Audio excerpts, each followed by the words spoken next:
Accès Solutions, la technologie au service de l'accessibilité.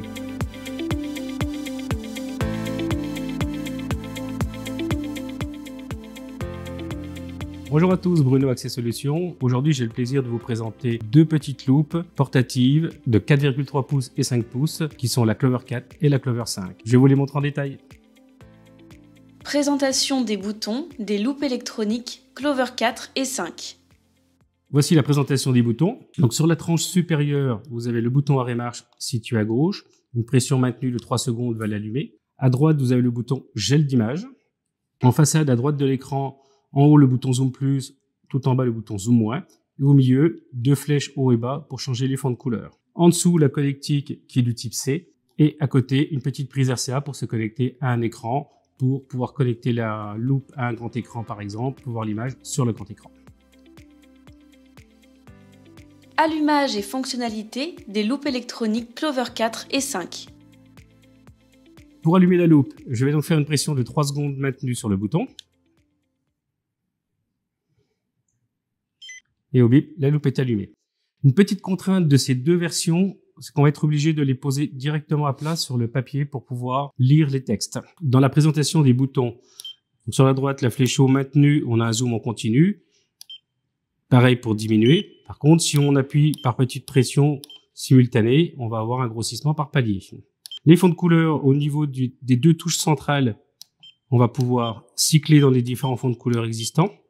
Sachant qu'il existe les fonds de couleur étendus, on va avoir 21 fonds de couleur, ce qui peut être énorme. Ou alors les fonds de couleur, on va dire simplifiés, on aura 6 fonds de couleur. Le gel de l'image, c'est le bouton qui est situé au-dessus. Donc là, on va effectivement pouvoir geler l'image, dégeler l'image. Dans l'exemple, je vais prendre par exemple avec un fond de couleur inversé, je vais geler l'image. Là, je vais pouvoir apporter la loupe près de moi. Je vais pouvoir grossir mon texte. Et il faut bien sûr, dès qu'on grossit, on a toujours une perte à droite et à gauche. Mais sur la Clover 5, c'est quand même bien pensé parce qu'on va pouvoir naviguer. Donc, je vais faire une pression sur le bouton arrêt-marche et utiliser les Zoom Plus et Zoom Moins pour naviguer. Et de haut en bas, les touches de changement de fond de couleur. Donc ça, par contre, la navigation fonctionne très très bien et c'est franchement très pratique. Pour quitter le gel d'image, je fais une pression sur le gel d'image et j'ai quitté le gel d'image. Les bips peuvent aussi des fois être pénibles. Pour désactiver les bips, on va tout simplement faire une pression 3 secondes maintenue sur le bouton gel d'image et on va voir apparaître au bout d'environ 3-4 secondes un petit symbole qui nous indique que les bips sont désactivés. Donc comme vous pouvez le voir, il n'y a plus de bip. Pour les réactiver, de nouveau maintenu 3 secondes sur le bouton gel d'image, mon petit bip est revenu, donc j'ai de nouveau mes bips.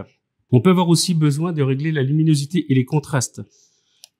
Les Clover 4 et 5 le permettent sans aucun problème. Pour la luminosité, je vais presser le bouton arrêt-marche et le bouton Zoom Plus, par exemple. Et on va jouer sur la luminosité ou Zoom Moins de la même façon. Donc, vous voyez, vous avez un curseur central qui donne le niveau. Et pour le contraste, on va faire toujours le bouton arrêt-marche, mais cette fois avec les flèches de contraste de couleur. Et on va jouer pareil donc sur le contraste, donc avoir un arrière-fond plus ou moins foncé, plus ou moins clair. Comme vous le voyez, c'est très simple, il n'y a pas beaucoup de boutons. Dernière information importante, c'est pour obtenir le niveau de la batterie, si les bips sonores sont activés, on va juste faire une pression sur la touche et ça fait apparaître 4 fonctionnalités, dont la batterie en bas à gauche, la luminosité et si les bips sont activés ou pas. Et au bout de quelques secondes, cette information disparaît toute seule. Pour éteindre la loupe, il va me suffire de faire une pression de 3 secondes sur le bouton arrêt-marche. Et la loupe est éteinte. La loupe de gauche est donc la même que je viens d'utiliser pour la présentation. C'est la Clover en 4 pouces, enfin 4,3 pouces précisément, et vous avez du 5 pouces. Ce sont deux produits qui vous offrent de la simplicité, une bonne qualité d'image et pour un très bon rapport qualité-prix. J'espère que cette vidéo vous a plu. N'hésitez pas à aller sur notre chaîne YouTube. Vous y trouverez plein de vidéos, plein de tutoriels. Au plaisir de vous retrouver. À bientôt! Pour ne rien manquer de nos prochaines vidéos, abonnez-vous à notre chaîne YouTube sans oublier d'activer les notifications. N'hésitez pas à liker et à partager autour de vous.